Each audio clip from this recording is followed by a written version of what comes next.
The following is an AZPM original production.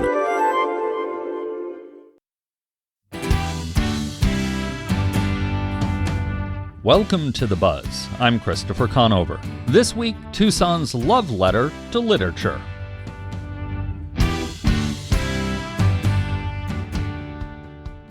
The Tucson Festival of Books takes place this weekend. It will bring about 350 presenting authors, several local businesses, and, if estimates hold up, around 130,000 people. The event is big enough that crews started setting up tents on the University of Arizona Mall last week. As setup was going on, we caught up with Abra McAndrew, the festival's executive director.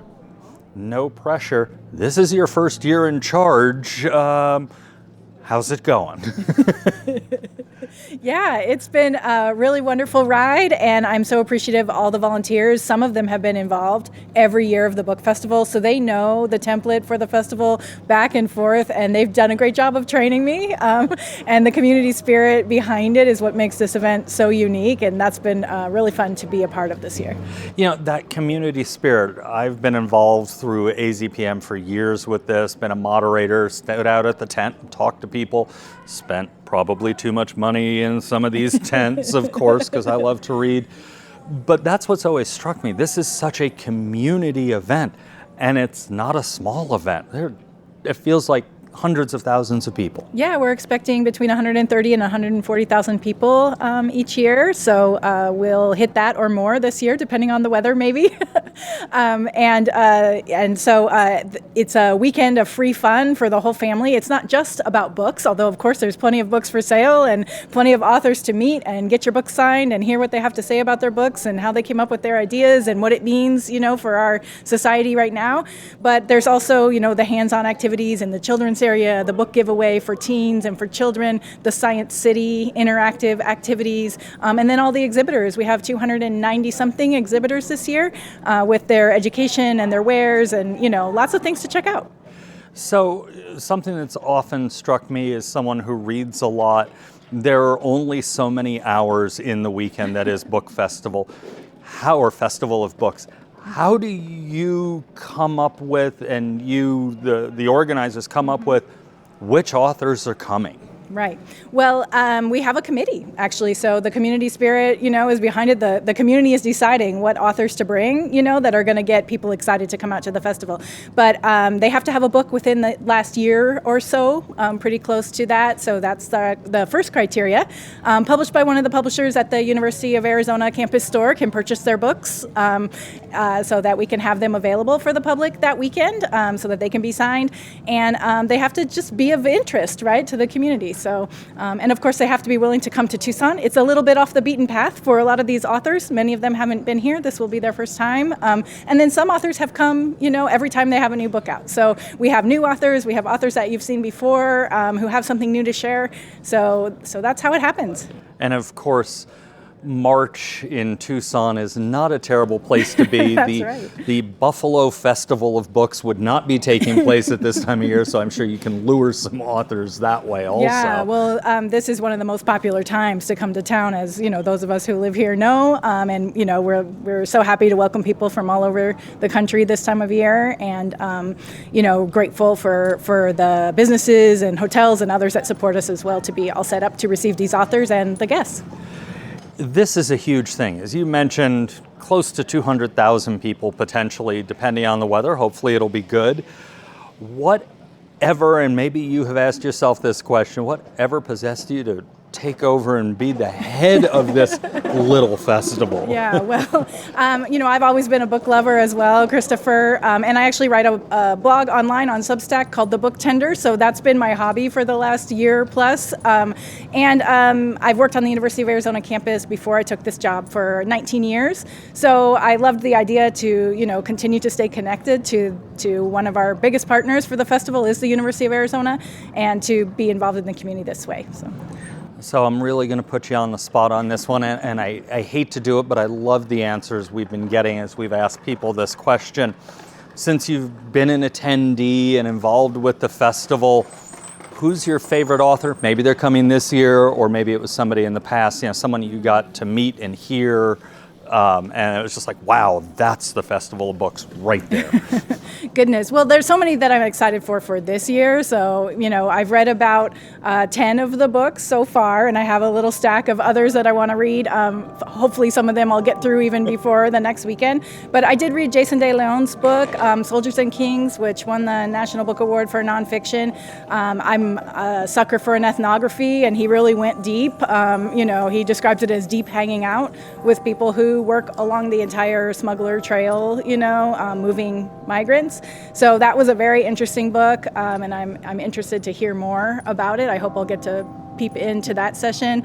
Of course, it's going to be really fun to have Maureen Dowd here talking about her new book. So, that's just a great thing that we get to do too, is have, community members paired up with some of their favorite authors, to be the ones asking the questions. So, that you mention authors that maybe people recognize their names.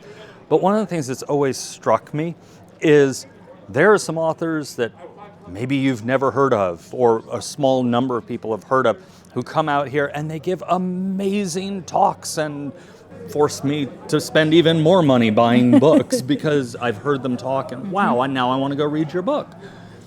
That's one of the most fun things about the festival for me. When you asked who my favorite authors have been, I don't know if I have like a specific answer for that, but my favorite thing about the festival is just to kind of wander into a presentation with an author that I've never heard of and discover a new book. So I discovered, last year I discovered a mystery. I'm going to misremember the name, so you'll have to edit this out. But and then what was the name of that other one? Anyway, I found 2 books last year that way that I really enjoyed reading after the festival.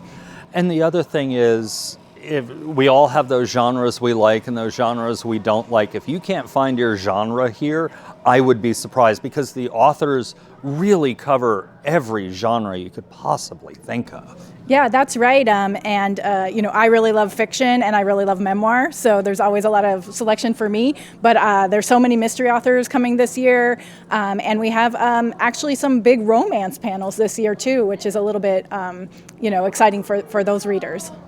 All right. Well, we will keep our fingers crossed for good weather and lots of good reading. Yeah, lots of good reading. And we have the free entertainers and everything, too, from the community. I can't, forget to mention them because that's, there's just so many fun things that, to do for free this weekend. And I hope we see a lot of you out there.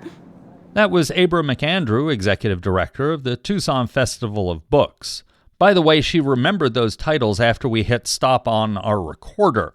They were End of Drum Time and The Last Days of the Midnight Ramblers.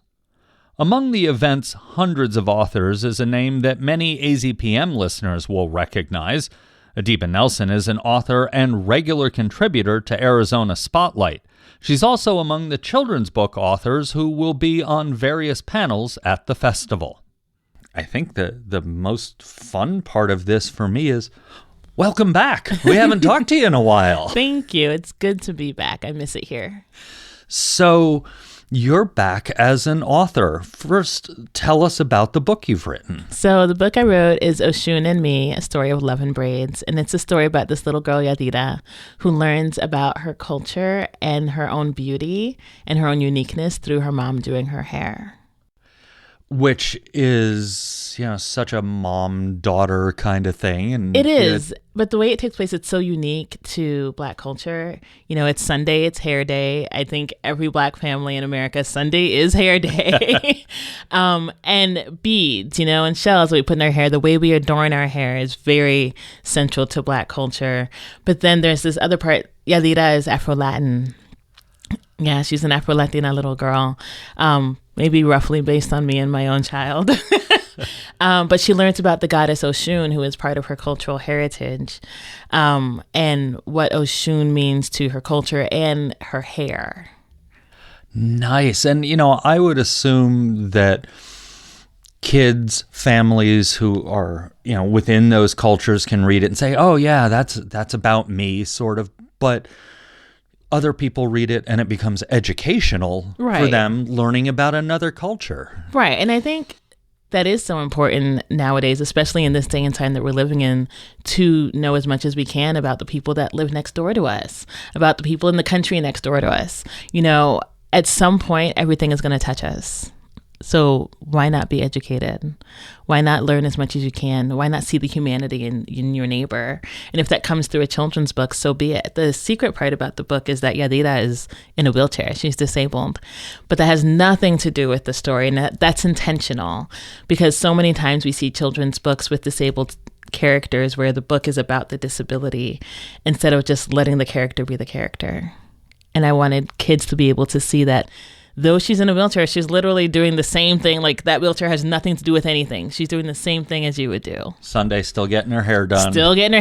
Still arguing about the shells in her hair and the beads, and still playing with her friends on the swings at school, still getting nervous about being the new kid at school, all the things. So let's switch gears a little bit to the Tucson Festival of Books. I know you've wandered around, as so many of us have, but now you're going to be one of the presenting authors. What's that like? It's really interesting. This is my second time. The first time was in 2023 with my memoir, Ain't That a Mother? Shameless plug. But this time it's in the children's section, which it'll be interesting because I have often been a vendor in the children's pavilion with my first children's book, Meet Clarabelle Blue, and been very successful with that. But I've always wanted to sit on a children's panel. I've been to them when Kandira Nelson was here, and other authors were here. I think Judy Blume was here one year, and I went to her panel. I was like, God, that'd be really cool to sit on one. And this year I actually am. So I'm very excited. I'm with Matt Pena, who is like the god of children's books. But it's a little surreal, too, to be behind the wall this time. So I've been a moderator of panels for probably a decade, and I know what it takes. I have to read the book and take notes and come up with questions so I can keep the conversation going. I've never looked at it from the other side. What do you have to do as an author to get ready to sit up there for an hour? Drink lots of water because you get mealy mouthed. Try not to look directly into the audience because then you'll see them all. But really just maybe familiarize myself with my co-panelists' books and look at the questions. They do send the questions in advance, so I kind of know what I'm being asked and what some talking points could be. But for me, I never like to walk into these things pre-rehearsed. I'm going to give you my authentic self. So I might flub things. I might say things you're like, wait, what? I'll fix it later. But for me, it's just really getting ready to connect with an audience. That the give and take, the back and forth with the energy is just preparing yourself for that more so than anything. What's it like as an author? And I imagine it's a little bit like doing radio, which you've done. In radio, we sit, as I say, in a padded room and we talk into microphones, and who knows if anybody ever actually hears it. An author, now you sit at your computer, you write all this stuff, and out it goes. What's it like to meet people who want to meet you because they read your book, be it your memoir or one of your children's books? I don't know if I'll ever get used to that. I don't know if I will ever get used to that. I have been out shopping with my daughter, and someone will be like, "Are you a Deepa Nelson?" I'm like, yes. Maybe. They're like, "Oh my gosh, I read your book." And then they'll start telling me about parts of the book, especially the memoir. And I'm like, no, I don't want to hear. I don't want to talk about it. Because I'm like, it's in the book. Like, that's all. We don't need to go into conversation about that. So it's a very odd, interesting time. The weirdest thing just happened. Sometimes I Google myself just to see like what's out there. And I recently found that someone was selling an autographed copy of my book on eBay. Like they were auctioning it off. Wow. Your book has gone to auction. That's pretty amazing. And I was like, this is really weird. Like that's a whole different side of things that I'd never even contemplated. So that was weird. I love meeting people. Don't get me wrong. When people come up to me and they say, "Oh my gosh, I follow you on Instagram," or "I love you on NPR," or "I've read your books," I love it. It means so much to me that people are being able to connect with work that I've done. and that it means something to them, because it means that essentially what I've set out to do is working, which is to help people either see themselves or see humanity in other people. So I love that it's making that connection.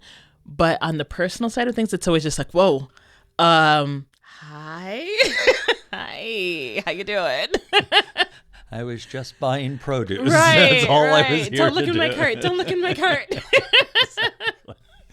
Well, thank you so much. Congrats on the new book. Thank we you. look forward to catching up with you at the festival. Thank you. I can't wait to have the festival come. I can't wait to meet everyone. We'll be doing an autograph signing at the end of the panel for about half an hour. So hopefully people come through. That was author Adiba Nelson. You're listening to The Buzz. After the break, we shift focus to the people who show up to the Tucson Festival of Books. Stay with us. Each morning, it's a new opportunity, a chance to start fresh. Up First from NPR makes each morning an opportunity to learn and to understand. Choose to join the world every morning with Up First, a podcast that hands you everything going on across the globe and down the street, all in 15 minutes or less. Start your day informed and anew with Up First by subscribing wherever you get your podcasts. Welcome back to The Buzz. I'm Christopher Conover. We're taking a look at the Tucson Festival of Books this week. We shift now from the stage to the crowds at the event. Holly Benessi is an educator in the Phoenix area who travels down to Tucson for the festival each year. How would you consider yourself as a reader? Occasional reader, amazing bookworm, somewhere in between, so people know who we're talking to here. So I've always been a reader, but I think once I hit my early adulthood and life kind of takes center stage and getting married and all that stuff, starting careers, I kind of fell off a little bit with the reading. And then COVID hit, and basically my husband told me that I needed a hobby. So it gave me a lot more time to read. So I kind of got back into reading, and that's when I got also super active on Instagram with the whole Bookstagram thing, and I created that account. And then from there, somebody I met through the Bookstagram community, I said, hey, I have this passion project. Let's start a podcast. So then we started a podcast called Speaking Literally. And then from there, it's I always have at least two books that I'm reading. So I have a website now. I am probably addicted. And now my husband thinks that it's this whole cult, and that the reading world is just he's I didn't know all these things existed. I thought you guys just read books. Yeah, as an avid reader, I get it completely. So when did you start coming to the Tucson Festival of Books? So 2 years ago, I had just kind of heard about it. And so because I'm in the Phoenix area, so Tucson's only a 2-hour drive. And so we had some other things going on that weekend. And I'm again, I asked my husband, I'm hey, let's just go down to Tucson. Our kids are older now. They can be home alone. So we went down kind of Sunday afternoon. So I only saw the very end of everything. So we only had maybe the last 2 hours. And I'm this is kind of cool, because at first we got there and we must have been at the kind of an offside area of it, where there was only a couple little tables. And we're this is it. We drove 2 hours for 3 tables. But then you walk and because it's on the University of Arizona campus, and they have an old main that kind of sits there, and it blocks this whole open green kind of runway area. And you walk around Old Main, and all of a sudden you see hundreds of tents and thousands of people. And we're okay, we found it now. So it was just really cool. And I'm oh my God, I need to come back next year and do the full 2 days, because this is absolutely amazing. So then last year was the first year that I went down Saturday morning, got a hotel, and did 2 full days of it. And then one of my friends who's in Oregon, who comes on to our podcast every now and then, she flew in. And so we spent the weekend together doing the festival. So do you come down with an empty car so you have room for all the books you buy going back? Or are you just here to listen to all the authors and talk with them when they're out signing and things like that? Or both? Both. I definitely come down with I try to stick to a budget of how many books I'm going to buy, but then I get down there and I see books and I'm like, I try to see who's coming, like what authors are going to be presenting and doing signings. And so if I have a book, then I'll bring it for them to sign. So I do a lot of audiobooks because I spend so much time in the car. So if an author is there and I don't have the physical copy, then I buy the book. So I end up buying a lot more books than I expect to buy. But it's like the whole process. It's really cool just to walk around and see the different vendors and to see like the small businesses that are set up. It's, like last year, one of the people that we were kind of excited to see was R.L. Stine. We grew up with R.L. Stine and like the Fear Street and, Goosebumps. And it's like, oh my God, this is like our childhood. And so being able to see him speak and have him read passages and then to kind of go and stand in the 3-hour line to to meet him and get him to sign. It's just cool to see some of these people. And, I guess as a bookworm, I view it the same way that people would view it as like their favorite musician, or, if they saw, Tom Brady or whatever. And it's for us, it's like, it's kind of the same thing. It's like, oh my God, like we live in your world that you've created and we love it so much. And here you are, like, it's really cool. And like TJ Klune last year was probably one of my favorites. Like I went to a couple of his different panels and, you get to kind of learn about them as a person too, because you experience their characters in the worlds, and then you hear from them and it kind of gives you more insight and more depth to what they've created. And then just to be able to talk to them, and it's just the whole thing is just really cool. And so the panels and the people that you get to meet, and it's just the whole thing is just it's really cool, and there's just so much to do. Have you ever had the experience where you met an author or you got to hear them speak and it was like, oh, they're nothing like I picture, their personality is so different from the world that they've built, that I've read all their books or their one book or whatever? No, it's funny because I feel like the authors that I've met and listened to and have read their books, it's very fitting that that's what they've done. It's I think about the fact that, you kind of lose part of yourself into your books. It's like, I'd be fascinated to find that author who is like so different from what they write. But I haven't really seen that yet. Because it's like, you listen to them like, yep, I can see why you wrote the way you wrote, or why you wrote what you wrote. The cool thing was, like, I would go, like, a lot of the panels have multiple authors and it's like focused on topics. So you might go to a panel to see one particular author, and then through that you meet other authors that you never really heard of before, and you're like, okay, so now I'm adding all of their books to my list to read. And all right, let's go back to the bookstore tent so I can buy some more books. So that's cool too. It's just like learning new authors and going, oh my gosh, I never knew you existed. Where have you been my whole life? So you're an educator, you're an assistant principal now, you were a classroom teacher. You had kids in your office when we first connected. So is the festival, is it professional for you in any way, or is this pure escape for you? I've never really thought about it in that sense, which is interesting because I've been an assistant principal for 9 years now. And before that, I was an high school English teacher. Surprise, surprise, for 14 years. And so while like there's always that innate educator in me when I'm like looking at books and looking at literature, the surprising thing is I'm not a big fan of classics. I just like reading and I like storytelling. So I don't necessarily see it as like professional. It's definitely an escape for me. but there's always an element that I'm always hyper analyzing everything, just like I always taught my kids. And, I'm always looking at, conflict and setting and tone and theme and illusion, like every single like literary element I used to teach my students about, like I'm always like hyper vigilant about, and I'll be like, they could have done that better, or I wish they'd done that, or there should have been more foreshadowing. But yeah, so overall, I kind of think like the whole book world for me it was a passion that led me to become an English teacher.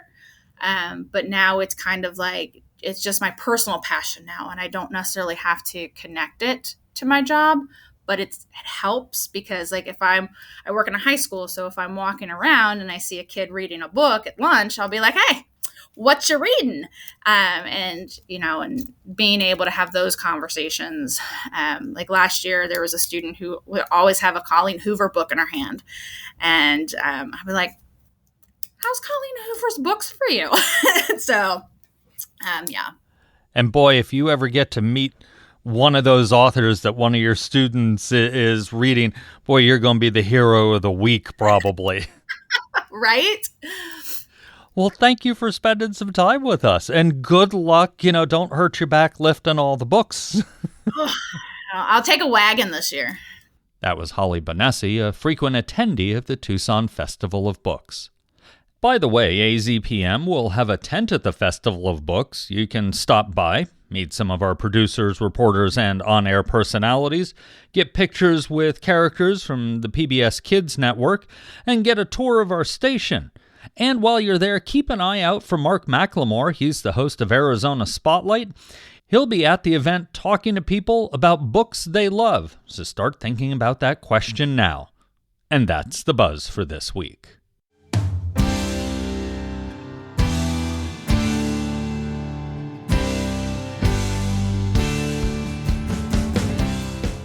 Tune in next week as we sit down with Arizona State Treasurer Kimberly Yee.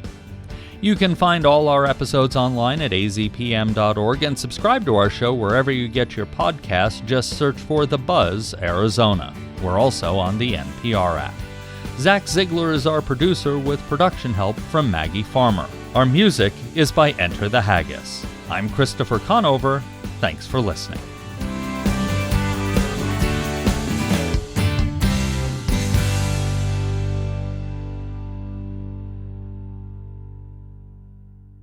Like this podcast? Your support makes AZPM original productions like this one possible. Donate at azpm.org/give.